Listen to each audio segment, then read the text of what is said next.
generation. What quickly clicks in everyone's mind is a YouTuber, a go-getter, wife to Bahati, a mother of 5, and in her own words, Auntie Mado. A quick search of who Diana Marua is. She is a Kenyan rapper, singer, actor, video vixen, performer, and content creator. Diana Marua is a true proof that faith, prayer, hard work, and dedication pays off. She commands every room she walks in, and she is loved and hated in equal measure. But how did Diana Marua rise to be one of the most famous African content creators? Diana Marua was born in Migori County, 375.8 kilometers away from Nairobi. Her father is Joseph Omach and mother Valin Omach. They separated when Diana Marua was quite young, forcing her to take the motherly role at a very young age. My sister is very strong. She took up a role of being a mom when she didn't have to. The responsibilities. She used to wake up early in the morning and go to school. Na ujua atafika shule kama amechelewa, atapata punishment. She hasn't completed her assignments because she slept late. That is also punishment. She used to come back from school around 8 p.m. She needs to cook for us. She needs to clean, take care of us. And then when my dad took up the motherly role at a very young age to her younger siblings, Valerie and Michelle, ripping her the right to be a child. Diana Marua was raised by a single father who was very strict. Diana's father was extremely strict, and life with him became extremely unbearable. Diana would occasionally reach out to her mom to ask for help and to ask for her to come and visit them, but she would respond with vumilia tu, meaning persevere. One of the most vivid memories that Diana Marua has was of her father hitting her younger sibling to a point that she could not walk. When Diana's mother heard of this, she became extremely upset and asked Diana Marua and her siblings to pack up and go and live with her, which happened. But their joy did not last for a long time, considering the mother would send them back to live with their father just shortly after. Diana's life with the father became extremely unbearable, and her siblings would go and live in a deserted house sometimes. In 2009, Diana Marua received a distress call from her mom. Her mom called and said, "I love you," and the phone dropped. This prompted Diana Marua to pack up for Kitengela at 7:30 a.m. in the morning to go and visit her mother. An hour after her visit, she was told of the sad news that her mother had passed on. This Diana Marua describes as the worst day of her life. She had different rababas for different financial gains. Diana confesses that because of her past life, all she wanted was to live well. She had different men who would cater for her rent, shopping, and another one who would pay for her clothes. She dated all these men to a point where she felt that money was no longer a problem. She confesses she used to dress expensive clothes, do a bunch of shopping to a point she had nowhere to place all the excess shopping, and she would change cars. Guys, let me tell you something. I used to date guys for money at some point in my life because I lacked the whole of my life, to a point where all I wanted was a good life. All I wanted was to live well, you know. And I dated guys for money. I had people who used to give me, I dated someone who used to pay my rent. Nilikuwa na mtu wa kunilifanyia shopping ya nyumba. Nilikuwa na mtu wa kunibaya manguo. Nilikuwa na mtu wa kunipeleka. Unajua, I used to date. Let me tell you something. In my early 20s, money for me was never a problem. Despite all this, Diana Marua never really felt fulfilled. She wanted more. She wanted a husband of her own. She explained the challenge she had while dating married men. One day, when Diana Marua was with one of her men she was seeing, she asked God to help her with her own husband. She said to him, "I am not proud of what I am doing, but God, give me a husband of my own." The same day she talked to God about this was the same day that Bahati called her. Guys, I will not even lie to you that I can't even remember the date, but I remember I scribbled. Nilikuwa nimekaa mahali na mngojea a supervise projects, angalie watu vile wako wakazi wake nini kwa ground. So mimi nimeenda toka, nimempeleka road trip kawaida nini. So nimekaa mahali and I remember I took a stone and I scribbled down and I wrote the date. Sikumbuki ilikuwa lini, na nikamwambia God, nikamwambia God, one day I am not proud of my life. I am not proud of what I am doing, but give me a husband. Give me a man who is going to love me for me, who is going to appreciate me for me. And let me tell you, just to fast forward, kuna details mingi sana nawacha because I don't want this story to be long. Let me fast forward. The same day is when Bahati called me. The same day is when Bahati called me. Musician Bahati was looking for a video vixen and reached out to Tracy Wanjiru to be his video vixen, but she let him down. Bahati turned to a friend for rescue, and their friend gave him Diana Marua's number. Bahati was shocked to find out that Diana Marua was the girl who had liked a lot of his pictures.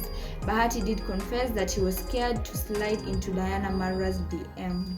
So I liked your 2 photos, eh? You had liked mine, Sita. So I really like. Guys, that was before we met, actually. Yeah, that was before we met. We had met on social media. It was a week before I needed the video vixen. Yeah. Was it a week? Yeah, it was a week. Okay. At least 2 weeks at most. Yeah. So mimi unajua nilifanya hivyo kwa nini? At least ndio uni DM. Kai. How uni DM? When Diana Marua married Bahati, she admitted that there were a lot of challenges. First of all, she expected Bahati to help take care of the financial situation of the family. Bahati threatened to break up with Diana should she not figure out what she was going to do with the financial situation. First 2 years were very, very hard. Me, I was used to being given money. Me sikuwa job. I was used to every bill was being paid. Everything was catered for. Right now, I used to even, support my dad, pay his rent and all that. Niko hapa, niko na nyumba nalipa rent 30,000. I have my sister and her twins who are living with me at that time. I need to support them. I need to pay their rent. 30,000. I need to pay rent for my dad. I need to, make sure that nimebaya watu wake manguo because she was also not in a good place at that time, and all these things I want Bahati to do. So nakumbuka ifika point tunakosana sana na push to the edge, namwambia me, I want money, I want you to do this, I want you to pay this for me. Nini unapata saa zingine hakuwa na you can imagine kama ni bills peke yake, bills zangu peke yake zilikuwa zinafika 60,000 bills peke yake. So nataka nipate 60,000. I pay rent for my dad, I pay rent for Michelle, I buy for them shopping, I think that was the list. So kwa tunakuwa sana, Bahati amenishikilia na unajua ile namwambia na threaten kumwacha, sijui nini, but then again, okay, siku threaten ati hivyo. And I remember at some point Bahati came and told me, you know what, me, I like you, I love you, but I think mali tumefika, I cannot take care of you and take care of your family at the same time. So mi naona inanishinda na kama una feel like we cannot sit down and agree to, unajua, see how this is going to work between me and you, I just think it's best for me to let you go. And let me tell you, those words pierced me deeply, and I was like, what am I doing to this guy? Why am I trying to make him fit in that space of other people? Because unajua, this other people, si ati ilikuwa ni mtu mmoja anafanya everything, na nikamwambia, you know what, we're going to do life together, and I'm going to make tough decisions for myself and for my sisters and for my family. And you know what? I am going to help us build each other. I am going to work where I can. Later on in life, Diana realized why it was important for her to pass through what she had to pass through. She found herself in a situation where she had to take care of not only her kids, but Bahati's kids. Diana has taken care of all the five kids as if they were hers. The first baby mama of Bahati, Yvette, praised Diana of forever treating her child Mveni like her own. Hi guys, I'm Mama Mveni, as you all know. Thank you to the Bahatis for inviting me today. And thank you Diana for inviting me today. And as my baby is turning 6 years tomorrow, I just want to wholeheartedly appreciate you for being a mother. You've made it so easy on me, like after everything we've been through, I always ask God for one thing, like mtu atalia mtoto wangu on the side. Haifanye with all her heart, and you've done it with everything in you. You know, kids don't lie, yeah? And anytime when he comes back home after visiting you guys every weekend, that is, she's always like, Mama, I want to go back to daddy's place. Hata tumekosana na mweni sana because like she wants to come to your place like kabisa kabisa, yeah? So like it's a miracle, it's a blessing, it's wonderful, it's amazing. And today, in front of anyone, I appreciate you so much and I love you so much. Thank you so much. Diana is also admired of how she takes care of her nannies. She gives her nannies and allows them to live with their kids in her own house. It is rumored she pays her nanny 100,000. Nakwambia mimi na-appreciate sana. Before tukue na force, ama before nikue na force nyuma yangu, you guys have been the first force. Mmenielewa? Nyinyi ndio mmenisaidia tuka-create content, mmenisaidia tukafanya challenges, tukafanya games, mkakuwa vulnerable, mka-open up about your life. Kwa nini? But unaona hii sasa ya one-on-one na watoto, naona Josephine bila anawashughulikia sana. Unaelewa? Naona hata nyinyi pia, but nawashukuru. Mimi natushughulikia na food, kukula, kunini. Hiyo yote nimesema. Okay?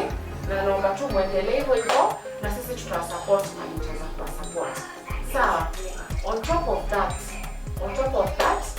at the end of the month, kila mtu anaongezwa mshahara. Amen. Diana Marua has inspired many through her achievements, such as she is the first female YouTuber in Kenya to hit 1 million subscribers. It's official. Diana Marua is the highest followed YouTuber female in Kenya. Yep, she just hit 1 million. But if she has released several songs as a rapper. She is a reality star as she is featured in the NTV reality show Being Bahati and Bahati Empire. She has hosted TV shows like Mr. Right, and she also hosts clubs. She also has been a host in clubs alongside her husband Bahati. She is the brand ambassador and influencer of some Kenyan top brands and has appeared alongside her husband. With all the good that Diana Marua has done, it has not been easy. With all the good that Diana Marua has achieved, it has not been easy. She has attracted several scandals, including Diana Marua was accused of stealing designer bags from businesswoman Jane Mwangi. So I was like, in my mind, I didn't even have anything in mind. I just said, okay. So I went home. Kutoka hiyo siku wenye nitoka kwake, she has never called me back. Hataki kuchukua messages zangu. Yani hataki kushika simu zangu na she is practically not replying any of my messages. We've never conversed now a whole month. So eventually I tracked down number ya nani wake because the day I was going to her house, she gave me her nanny's number and one direct in case I could not get her on phone. I can call her through her nanny's number. So I communicated with the nanny. I was like, yo, ask the girl to call me back. For a whole week nikipiga simu mara amelala, mara ametoka nje, mara sijui nini, a whole freaking week. So yesterday the nanny now finally got back to me. She was like, amesema ukuje vitu zako. I was like, okay. Mimi nikaenda all the way. I took a cab. I went all the way. So vile nilifika it's those kind of estates like kabla uingie you have to call and blah blah blah. So I got to the gate. I called the nanny. I'm outside. Said I should wait a bit. Nikona mtu ametoka huko nje. I had to wait for some time kidogo.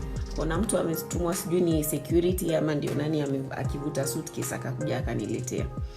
My first instinct was like, let me check my things first. Sababu the whole thing is fishy, the whole thing is not even straight.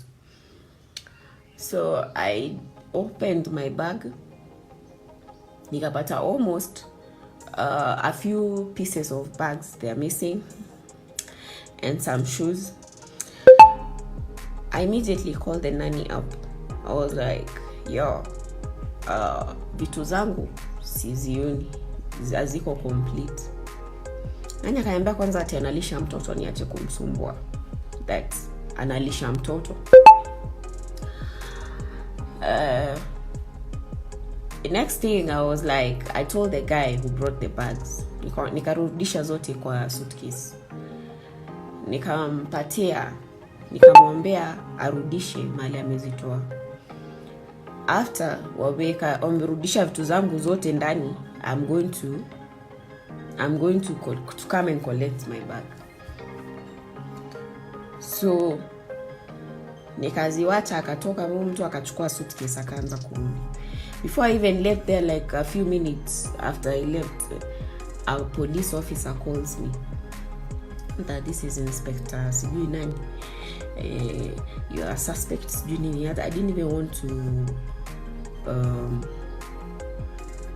listen to him much. Nikakata simu. So now the story I'm talking about is about somebody everyone knows. Is Diana Marua. So I'm like, how do you treat someone like this just because you think you're a celebrity? She refuted the claims that she stole them. In a charge statement backed up by screenshots that she said are from the alleged agreement, Diana Marua tore in the accusations and claimed that the businesswoman had abused her trust.